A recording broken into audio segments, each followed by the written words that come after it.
माझ्यासारखी माणसं मरण पत्करतील, पण बाबा आढाव यांचा अजितदादांसमोरच इशारा. राज्यात महायुतीला अभूतपूर्व बहुमत मिळालं असलं तरी ईव्हीएम विरोधात मोठं आंदोलन उभं राहत आहे. अनेक ठिकाणी पराभूत उमेदवारांनी फेर मतमोजणीसाठी पैसे जमा केले आहेत. अनेक गावात मतदार आणि मतदानाची संख्या जुळत नसल्याचा त्यांचा आरोप आहे. राज्यात ईव्हीएम विरोधात रान पेटत असताना दुसरीकडे पुण्यात 95 वर्षीय समाजसेवक बाबा आढाव यांनी या सर्व प्रकाराविरोधात आत्मक्लेश आंदोलन सुरू केलं आहे आणि या विधानसभा निवडणुकीत पैशांचा धुमाकूळ झाल्याचा आरोप त्यांनी केला आहे. ईव्हीएमवर त्यांनी संशय व्यक्त केला आहे. शरद पवार यांच्यानंतर अजित पवार यांनी आंदोलनस्थळी भेट दिली आणि यावेळी बाबा आढावांनी मोठा इशारा दिला. ईव्हीएमच्या घोटाळ्यावर बाबा आढाव यांनी घणाघात केला आहे. ईव्हीएमचं निराकरण झालं पाहिजे. आम्हाला दाबायचा प्रयत्न करू नका. आम्हाला दाबण्याचा प्रयत्न केला तर असं होणार नाही. माझ्यासारखी माणसं मरण पत्करतील, पण दबले जाणार नाहीत. आम्हाला हे स्वातंत्र्य असं मिळालेलं नाही. आम्हाला संघर्ष करावा लागला. 2-3 प्रश्न आहेत, त्याचं निराकरण करा. लोकसभा आणि विधानसभेतील मतदान आणि निकालात फरक कसा याचा छडा लागला पाहिजे, अशी मागणी त्यांनी केली आहे.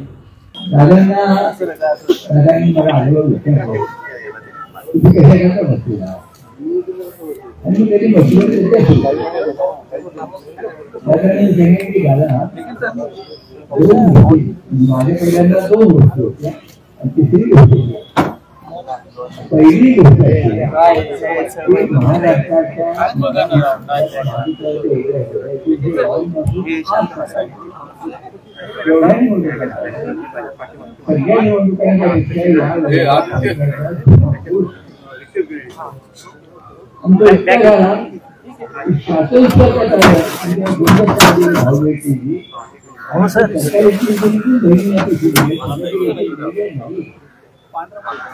आणि हा जो प्रघात आहे नंतर विचारायचा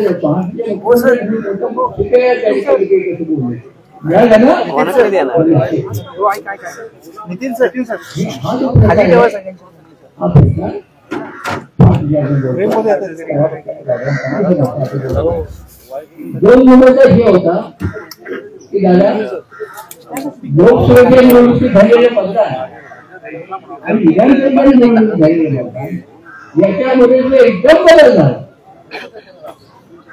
बदल झाला. हा बदल का झाला याचा शोध घेतलाच पाहिजे. पण एक कारण असं आलं, अमेरिकेच्या न्यायालयाने अदानींना अटक करण्याची वॉरंट काढली. वॉरंट काढण्याचा दिवस निवडणुकीचा दिवस आणि लगेच त्यांच्यावर हे केलं आमचा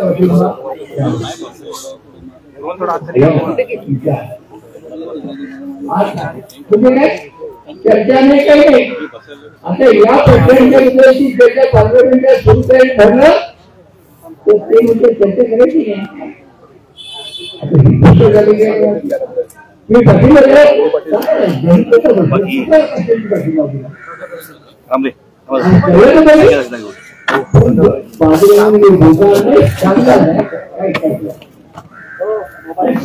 उत्तम या दोन प्रश्नांच्या त्याच्या हा दुसरा प्रश्न आला. मी प्रश्न केलं मला दिसायला कमी दिसतात अंधारात असे दिसतात.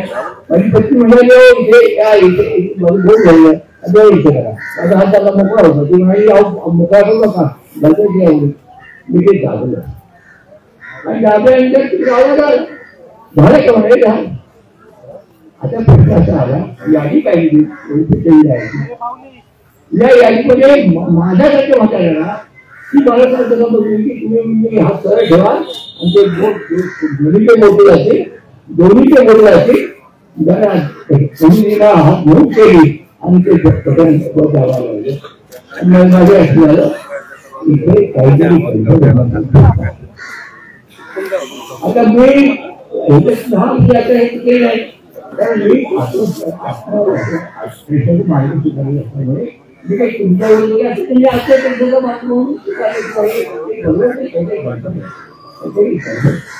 आणि विरोधकांनी त्यांचं माझ्यावर जबाबदारी आहे की हे सिद्ध करणं.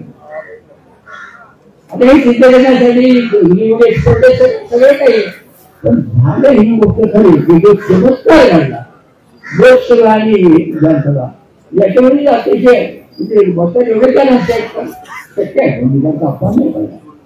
परंतु यामध्ये निश्चितपणे काही किंवा bureau report SBN Marathi Pune.